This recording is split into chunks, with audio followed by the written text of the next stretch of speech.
Hey everyone, welcome to CLAT point and let's start आज का the Hindu news discussion. काफी कुछ है सीखने के लिए, जिसमें दो इंपॉर्टेंट टॉपिक आज हम देखेंगे, फिर बाकी कुछ जो न्यूज हैं वो देखेंगे। सबसे पहले पॉक्सो एक्ट के बारे में अभी काफी न्यूज में चल रहा है, क्यों चल रहा है कंटेक्स्ट जानेंगे, पॉक्सो एक्ट क्या है इसके बारे में जानेंगे। दूसरा, राम सेतु इशू के ऊपर अभी सेंट्रल गवर्नमेंट ने कुछ कहा है तो हम इसको भी समझेंगे। ठीक है, राम सेतु से आपको राम सेतु मूवी याद आ रही होगी, बट वो काफी हद तक उन्होंने तो मनगढ़ंत चीजें उसमें डाली हैं। जो उसका एक्चुअल मामला है ना वो क्या है, वो अभी हम आज के सेशन में जानेंगे। ठीक है, चलिए। तो देखिए, सबसे पहले जो एक आर्टिकल आया हुआ है वो आया हुआ है judging a decade of the POCSO act. तो बिना कुछ समझे, बिना कुछ सोचे आप इस वीडियो को पॉज करो और पॉक्सो की फुल फॉर्म याद करने की कोशिश करो।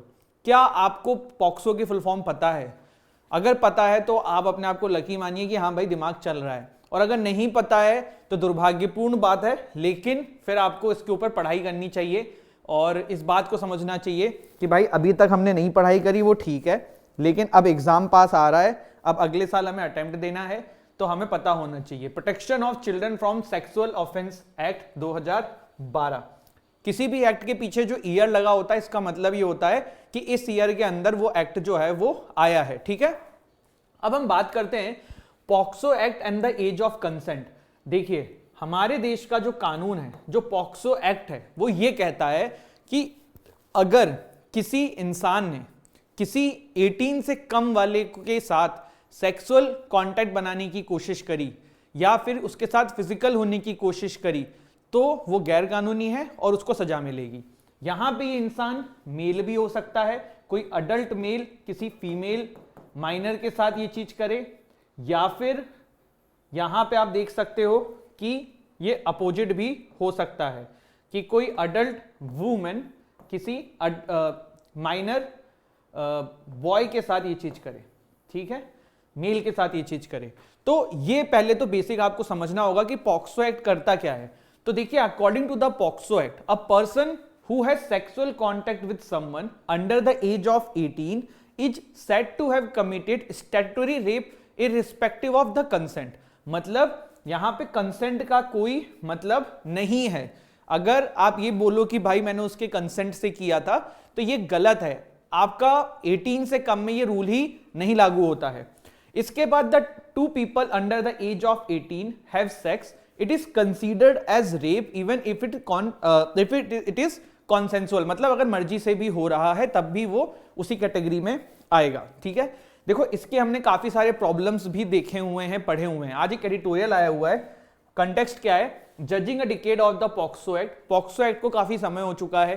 पॉक्सो एक्ट अभी न्यूज में क्यों है? हमने कुछ दिन पहले एक मामला देखा था कि मुस्लिम रिलीजन में जो अंडर 18 शादी कर दी जाती है फिर वो लीगल कैसे है। सिर्फ वही नहीं है, बहुत सारी ट्राइबल कम्युनिटी के अंदर भी ये प्रॉब्लम होती है।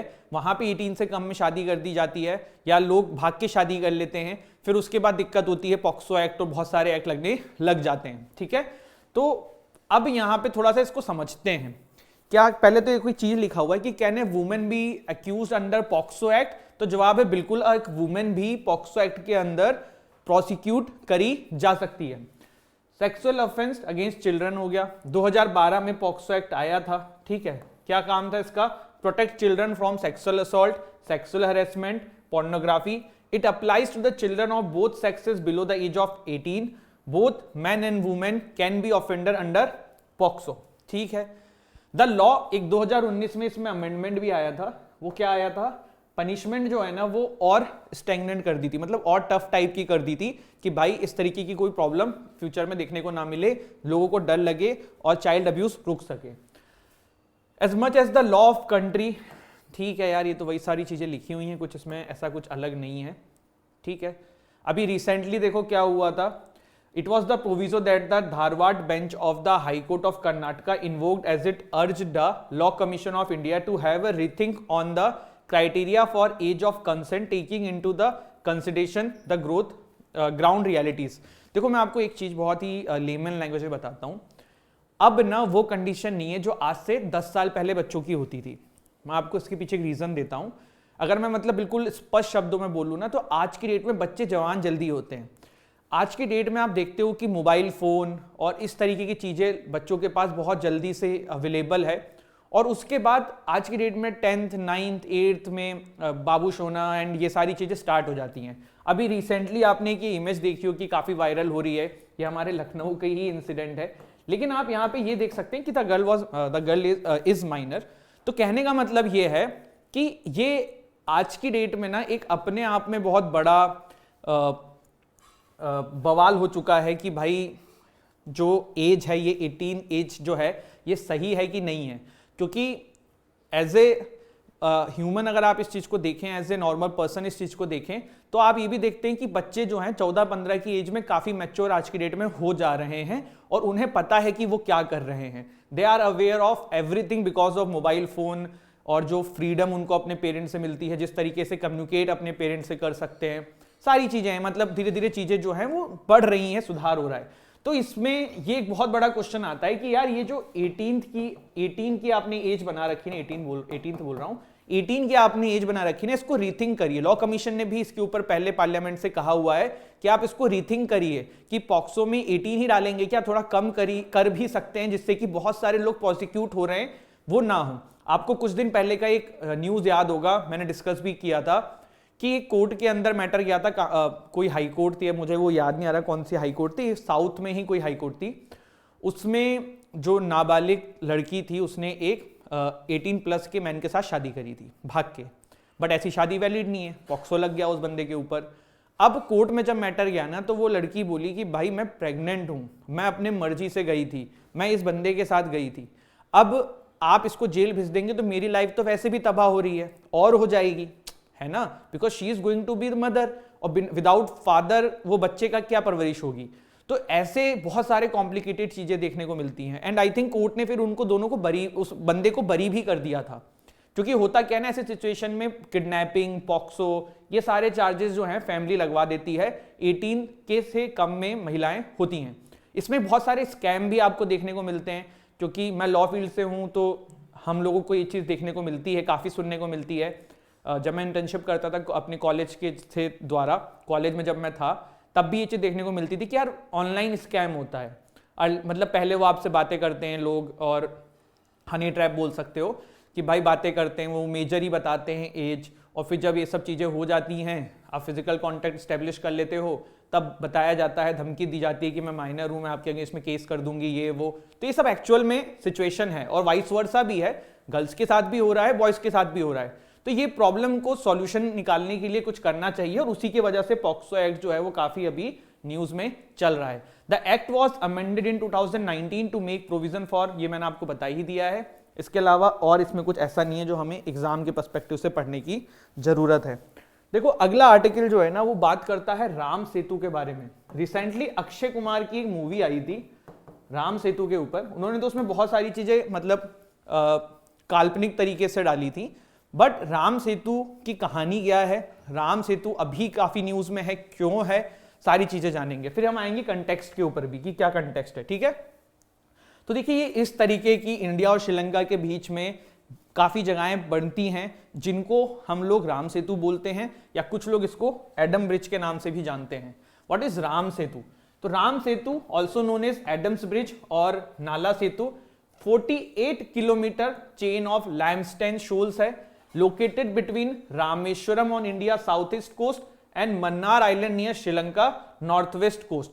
नेचर ऑफ द ब्रिज क्या है, साइंटिस्ट तो ये कहते हैं कि भाई पहले इंडिया और श्रीलंका जुड़े हुए थे, फिर नेचुरल आपदाएं आई, टेक्टोनिक प्लेट्स जो होती हैं वो मूव हो गई, और इसके वजह से श्रीलंका अलग हो गया, और ये बीच में जो छोटे छोटे टुकड़े हैं इसी वजह से हैं, ठीक है। तो ये बात यहां पे कही जाती है।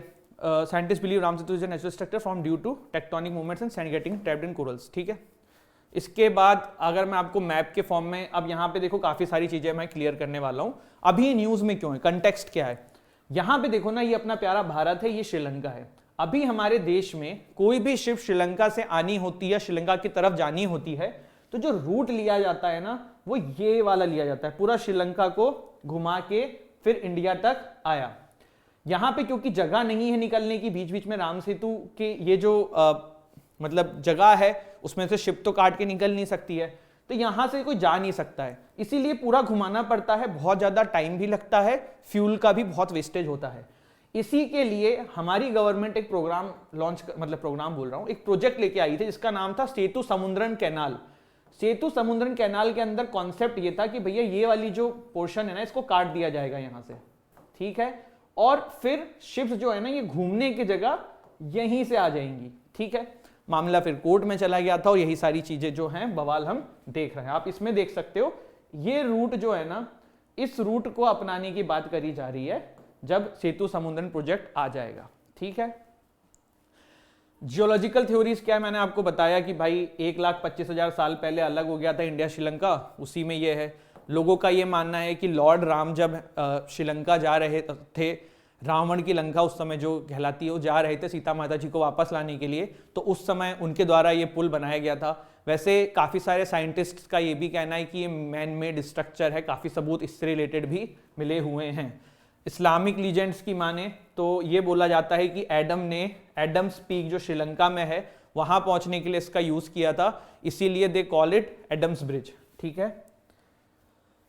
सेतु समुद्रन प्रोजेक्ट क्या है, तो Setu Samudram shipping canal project जो है ये एक 83 kilometre long deep water channel बनाएगा इंडिया श्रीलंका के बीच में। मैंने आपको दिखाई दिया, मैप से आपको क्लियर होगा। ट्रैवल टाइम रिड्यूस हो जाएगा, है ना, और फ्यूल भी बचेगा, पैसा भी कम बचेगा। इकोलॉजिकल आर्गुमेंट ये है भाई, लोगों का ये कहना है कि अगर ये बनाया जाएगा तो पहले तो लोगों के रिलीजियस बिलीफ्स वायलेट हो रहे हैं काइंड ऑफ, क्योंकि राम सेतु हमारे हिसाब से राम भगवान ने बनाया था। अब अगर उसको कोई तोड़ के ये कुछ प्रोजेक्ट लेके आएगा तो ये गलत है, पहली चीज़ तो ये है। दूसरा, लोगों का ये कहना है कि भैया ये मरीन लाइफ जो है, वहाँ पे जो मछलियाँ रहती हैं और भी जो जिस तरीके के जो भी वहाँ पे जीव रहते हैं, सबके लिए बहुत डिस्टर्बिंग हो जाएगा, उनको थ्रेटनिंग रहेगा। ये सारी चीज़ें हैं कि नेचुरल आप चीज़ों को बिगाड़ रहे हैं, तो ये इसके अगेंस्ट में चीज़ें कही जाती हैं। इसके बाद अगला आर्टिकल है supreme court collegium firm on appointing gay lawyer as high court जज। देखिए इनका नाम है सौरभ कृपाल और अभी ये एक एडवोकेट हैं। इनको हाई कोर्ट का जज बनाने के लिए जो कोलिजियम सिस्टम ने रिकमेंड किया है, गवर्नमेंट का ये कहना है गवर्नमेंट इसलिए इनको अपॉइंट नहीं कर रही है, ठीक है, उसको भी हम डिस्कस कर लेते हैं, ठीक है। हाँ, government had objected to the proposal citing Kirpal's relationship with Swiss national. पहला तो यह है कि भाई स्विस नेशनल के साथ आपका रिलेशन है, ठीक है, और दूसरा कि कहीं आप LGBTQ राइट्स के लिए बायस ना हो जाएं कोर्ट के अंदर आके। तो ये दो तथ्य गवर्नमेंट के द्वारा आर्गुमेंट दिए जा रहे हैं, जिसकी वजह से इनकी अपॉइंटमेंट काफी हद तक ठंडे बस्ते में जा चुकी है। क्योंकि मैंने आपको बताया था कोलिजियम नाम रिकमेंड करता है तो सरकार उसको रोक नहीं सकती, ज्यादा से ज्यादा क्या कर सकती है, प्रोसेस डिले कर सकती है। तो वही यहाँ पे हो रहा है, इसी वजह से अभी ये काफी सारा चीजें न्यूज में है। बट सिर्फ यही रीजन तो नहीं है ना, हमने देखा था कि लॉ मिनिस्टर जो हैं हमारे, उन्होंने लेटर लिखा था, बट अभी आज एक उनका स्टेटमेंट भी आया है कि भाई जब तक कोई अल्टरनेट नहीं तब तक तो कोलिजियम ही चलेगा। दूसरा, हमने देखा था कि कोलिजियम ने कंटेम्प्ट की प्रोसीडिंग स्टार्ट कर दी थी कि आप अपॉइंटमेंट नहीं कर रहे हो। और तीसरा एक ये भी कारण जिसकी वजह से अभी कोलिजियम जो है वो न्यूज में है। तो कोलिजियम के बारे में अच्छे से पता होना चाहिए, हमने परसों के दिन ही शायद डिस्कस किया है। फर्स्ट जज केस, सेकंड जज केस, थर्ड जज केस, ये तीनों अच्छे से आपको याद होना चाहिए। NJC के बारे में आपको याद होना चाहिए, NJC में क्या मेंबर्स थे, कैसी बॉडी बनाई गई थी, ये आपको अच्छे से पता होना चाहिए। इसके बाद we want normal ties with Pakistan, ministry of external affairs ने कहा है। देखो पाकिस्तान अलग चल रहा है अभी।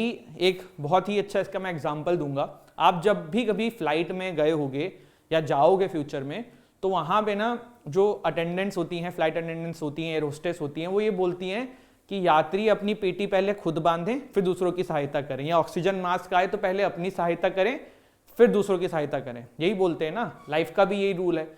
प्रॉब्लम क्या हो रही है, देखो पाकिस्तान इकोनॉमिक क्राइसिस में हमने डिस्कस किया, फ्लड ये वो सारी चीज़ों की वजह से वहाँ पे भाई इकोनॉमी की हालत ख़राब है, इन्फ्लेशन 30% से ऊपर जाने की कगार पे है। तो पाकिस्तान बहुत इकोनॉमिकली प्रॉब्लम में है, बट एटीट्यूड जो है ना उनका वो चला जा रहा है, इंडिया से अपने रिलेशन सही नहीं कर रहे हैं। इंडिया से रिलेशन सही करेंगे थोड़ा ट्रेड बढ़ेगा, भारत उनकी मदद करेगा, श्रीलंका की मदद कर रहे हैं ना, तो पाकिस्तान की भी कर सकते हैं। लेकिन प्रॉब्लम यही है ना कि पाकिस्तान अपने एटीट्यूड और सारे जो खेल है ना वो वैसे तो यहाँ का है। ISI और पाकिस्तान आर्मी, मैं आपको देखो एक ना बहुत बड़ा फैक्ट बताता हूँ, पाकिस्तान आर्मी नहीं चाहती है कि इंडिया के साथ इनके रिलेशन अच्छे हो जाएं। अब पूछो ऐसा क्यों? देखो, पाकिस्तान आर्मी का पाकिस्तान के अंदर दबदबा क्यों है? पाकिस्तान का इकलौता ऐसा कंट्री जिसके साथ सबसे ज्यादा पंगा करते रहते हैं वो लोग जान के, वो इंडिया है। इंडिया को तंग करते हैं, हमारे भारत को तंग करने की कोशिश करते हैं। तो आर्मी का एग्जिस्टेंस ही इंडिया की वजह से है। वहां पे आर्मी को बहुत सुपीरियर सुप्रीम समझा जाता है। तो वहां के आर्मी को देश के सामने सुप्रीम रहने के लिए या अपना दबदबा रहने के लिए कोई ना कोई कॉन्फ्लिक्ट रहनी चाहिए इंडिया के साथ, तो वो लोग भी मेंटेन करके रखते हैं। तो ये भी एक कारण बताया जाता है जानकारों के द्वारा। जब आप कभी हिंदू के एडिटोरियल्स पढ़ेंगे IR इनमें, तो ये सब बातें भी कही जाती हैं। तो ये कुछ चीजें, क्योंकि गवर्नमेंट वहां पे तो कठपुतली है, इन दी एंड सारी चीजें ISI एंड आर्मी मिलकर मैनेज कर रही है, ठीक है। इसके बाद BBC documentary on Modi's propaganda and reflect colonial mindset, ministry of external affairs ने बोला है। BBC ने रिसेंटली जो है प्राइम मिनिस्टर मोदी जी का गुजरात रियोट से रिलेटेड एक डॉक्यूमेंट्री रिलीज करी। अभी मैंने देखा नहीं है, मैं देखने की कोशिश करूंगा। तो ब्रॉडकास्टिंग कॉर्पोरेशन जो है, ब्रिटिश ब्रॉडकास्टिंग कॉर्पोरेशन जिसको हम शॉर्ट में BBC बोलते हैं, उनके द्वारा डॉक्यूमेंट्री बनाई गई थी। तो मिनिस्ट्री ऑफ एक्सटर्नल अफेयर्स कह रही भैया ये प्रोपोगेंडा है, ये आप जान के उल्टा सीधा दिखा रहे हो। कुछ इंटरनेशनल न्यूज देख लेते हैं। 2 killed in Israel raid in Jenin, से Palestinian health minister. US debt ceiling government to touches, कोई मतलब नहीं है। Kazakh president dissolve parliament call March election, ठीक है। कजाकिस्तान के जो प्रेसिडेंट हैं कसायम जोमर्ट टोकायेव, इन्होंने डिसॉल्व कर दी है पार्लियामेंट और मार्च में इलेक्शन की घोषणा कर दी है, ठीक है। इसके अलावा देखो एक स्पोर्ट्स की भी न्यूज है। कल भारत ने वेल्स को हराया है हॉकी के अंदर, है ना। PM Jacinda Ardern to quit, says not enough in the tank. तो देखो न्यूजीलैंड की बहुत बड़ी हस्ती हैं ये जैकिंडा आर्ड्रेन। इन्होंने न्यूजीलैंड को, अभी आपदा आई थी उससे बचाया, टेररिस्ट अटैक्स में भी इन्होंने बहुत अच्छे से मैनेज किया, कोविड में न्यूजीलैंड में बहुत अच्छे से मैनेज करी चीजें। अभी फिलहाल इन्होंने ये बोला है कि देखो मतलब ये है इनका कहने का कि अब मेरा हो गया है, मैंने मतलब अपने तरफ से 100% दे दिया, अब मेरे पास कुछ बचा नहीं है। तो मैं इस पोस्ट की गरिमा के लिए, और मैं चाहती हूं कि देश में कोई नया बंदा आए जो हेड करे और चीजों को और अच्छे से कर सके। ऑल्दो इनका टेन्योर बहुत अच्छा था न्यूजीलैंड में, कोविड में भी न्यूजीलैंड को बहुत अच्छे तरीके से इन्होंने टैकल किया था। तो जैकिंडा एड्रेन जो हैं इन्होंने रिसेंटली अब रिजाइनेशन दे दिया है। Zelensky urges western allies to send more tanks. देखो भाई, हम लोग क्या सुनते हैं, ये मैंने वैसे आपको बताया हुआ है, मैं आपको फोटो भी दिखा दूंगा, मैंने पहले सेशंस में यूज करी हुई हैं, बट अभी वो फोटो है नहीं। मैं नेक्स्ट किसी क्लास में जब भी हम डिस्कस करेंगे ना, तो I will use them also. आपको देखो मैं एक बहुत सिंपल सी बात बताता हूँ। हमको क्या लगता है कि ये रशिया वर्सेज यूक्रेन की फाइट चल रही है, बट एक्चुअली में ना it's not Russia versus Ukraine, it's all the western countries versus Russia. Ukraine तो बस एक बहाना है, वेस्टर्न कंट्री वर्सेस रशिया। देखो जो लोग इस सेशन को बहुत पहले से फॉलो करते होंगे ना, उनको ये बात पता होगी कि जब यूएस अफगानिस्तान छोड़ के जा रहा था ना, उस समय मैंने प्रिडिक्ट किया था कि यूएस अब वर्ल्ड में कोई नया कॉन्फ्लिक्ट जोन ढूंढेगा, और यूएस ने अब नया कॉन्फ्लिक्ट जोन ढूंढा कहां पे है, यूक्रेन में ढूंढा है। यूक्रेन अब कैसे इतना फाइट बैक कर पा रहा है, आपको कैसे लग रहा है? रशिया के पास भाई अलग लेवल के हथियार हैं, लेकिन रशिया को टक्कर दे रहा है। कैसे दे रहा है? ये जितने वेस्टर्न कंट्रीज है ना, सारे नेटो के जितने भी एलीज हैं, सारे के सारे यूक्रेन को बहुत सारे बड़े बड़े हथियार सप्लाई कर रहे हैं। वहीं जर्मनी फ्रांस तो इकोनॉमिकली बहुत परेशान है, वहां पे इन्फ्लेशन हो रहा है, वहां की जनता परेशान है, लेकिन वो फ्री में यूक्रेन को सामान दिए जा रहे हैं। ये सब किसके कहने पे हो रहा है? यूएस के कहने पे हो रहा है। एंटी मिसाइल सिस्टम, फलाना ढिमकाना, बहुत सारी चीजें हैं। मैं कभी वो पेपर आपके सामने दिखाऊंगा, आप भी कहेंगे कि हाँ यार ये तो सारी चीजें दे दी हैं। तो इसी वजह से यूक्रेन जो है टक्कर दे पा रहा है। जेलेंस्की ने और मांगे भाई हमें और टैंक्स ला के दो, हमें और चीजें दो। अब इनको ना बहुत लोग हीरो बना रहे हैं, लेकिन एज ए लीडर ना, ये पूर्व कॉमेडियन भी रह चुके हैं, एक्टर भी हैं, शायद लॉयर भी थे। तो ये जेलेंस्की है ना, इनको अपने देश के बारे में सोचना चाहिए। अभी ये लोगों की बातें सुन के देश के हित में काम नहीं कर रहे हैं, क्योंकि देश का हित तो यहाँ पे ये है कि वार्तालाप से रशिया के साथ चीजें सॉर्ट आउट कर दें, पर ये वार्तालाप नहीं कर रहे हैं, ये एग्रेशन दिखा रहे हैं। अब देखो आप में से बहुत सारे लोग ये भी कहेंगे कि सर रशिया की भी तो गलती है, उन्होंने क्यों अटैक किया। मैं आपको ना बहुत एक सिंपल सा एग्जांपल देता हूँ, शायद मैंने पहले भी दिया हुआ है। ये देखो अपना प्यारा भारत है, हाइपोथेटिकल मैप है, इधर ये पाकिस्तान है, ठीक है। हाइपोथेटिकल एग्जांपल है, हाइपोथेटिकल मैप के साथ नेटो का मेंबर कल को मान लो पाकिस्तान बन जाता है, ठीक है। और नेटो का एक प्रिंसिपल है कि भाई हम हमारी सेना जिस भी कंट्री में जो हमारा मेंबर होगा वहां भेजेंगे। तो पाकिस्तान जब नेटो का मेंबर बन जाता है तो मान लो ये जो जगह है ना, यहां पे नेटो अपना आर्मी बेस बनाता है जो कि इंडिया के बॉर्डर के बिल्कुल बगल में है, ठीक है। नेटो का एक और प्रिंसिपल है, हम सारे मेंबर्स का दुश्मन हमारा भी दुश्मन। कल को भगवान ना करे इंडिया पाकिस्तान की लड़ाई हो तो नेटो पाकिस्तान की तरफ से लड़ेगा इंडिया के अगेंस्ट में। तो भारत ये क्यों चाहेगा? भारत कभी पाकिस्तान को नेटो में एडमिट नहीं होने देगा। तो यही चीज रशिया भी तो कर रहा था। यूक्रेन उनका जस्ट पड़ोसी देश है, जैसे अपना ये है वहां पे यूक्रेन है, ये रशिया है। तो रशिया भी तो यही कह रहा था भाई तुम नेटो का पार्ट मत बनो, पर यूक्रेन नहीं माना। तो उसके बाद अपने सेल्फ डिफेंस में रशिया को ये करना पड़ा। तो ये खेल है। लेकिन प्रॉब्लम क्या होती है ना, आधी चीजें हम लोगों को पता होती हैं, आधी चीजें हम लोग खुद से जज करते हैं, समझते हैं। बहुत लंबी कहानी है, कभी फिर हम इसको डिस्कस करेंगे। तो ये था हमारा आज का सेशन। आई थिंक आज का हमारा सेशन खत्म हो चुका है। हमने एक इंपॉर्टेंट आर्टिकल देखा राम सेतु वाला, ठीक है। दूसरा हमने पॉक्सो को अच्छे से डिस्कस किया। फिर हमने काफी सारी न्यूज जो हैं हमारी एग्जाम के पर्सपेक्टिव से इंपॉर्टेंट हो सकती हैं, ये देखा, ठीक है। दूसरा देखो, स्टूडेंट्स मेरे से काफी क्वेश्चन पूछते हैं कि सर हम नोट्स कैसे बनाएं। तो मैं नोट्स के लिए देखो आपको बता देता हूं। जैसे आज के इसमें से आप 2 ये नोट्स बना सकते हो, राम सेतु, पॉक्सो, ठीक है। इसके अलावा जो आप मैगजीन मंथली जो भी पढ़ रहे हो, जैसे कि आप क्लैट पॉइंट की राइस पढ़ सकते हो, ये आपको टेलीग्राम चैनल पे मिल जाएगी हमारे, ठीक है। तो मैगजीन में प्रिंट आउट निकलवा लो, उसमें से शॉर्ट नोट्स बना लो। पूरे मैगजीन को ही कॉपी में छापने का तो कोई मतलब नहीं है ना। शॉर्ट नोट्स बना लो, या फिर कंप्यूटर के अंदर ही उसको येलो टिक मार्क ये सब करके उसमें से बेकार चीजें हटा दो, या फिर प्रिंट आउट निकाल के टिक मार्क कर लो कि बस यही चीजें पढ़नी है। तो वो आपके ऊपर, इन तीनों में से जिस भी तरीके से आप इन मैगजीन्स को करना चाहोगे, ठीक है। तो I hope guys you have find this session quite useful and हंसते रहिए, मुस्कुराते रहिए, पढ़ाई करते रहिए। Thank you so much. जय हिंद, जय भारत।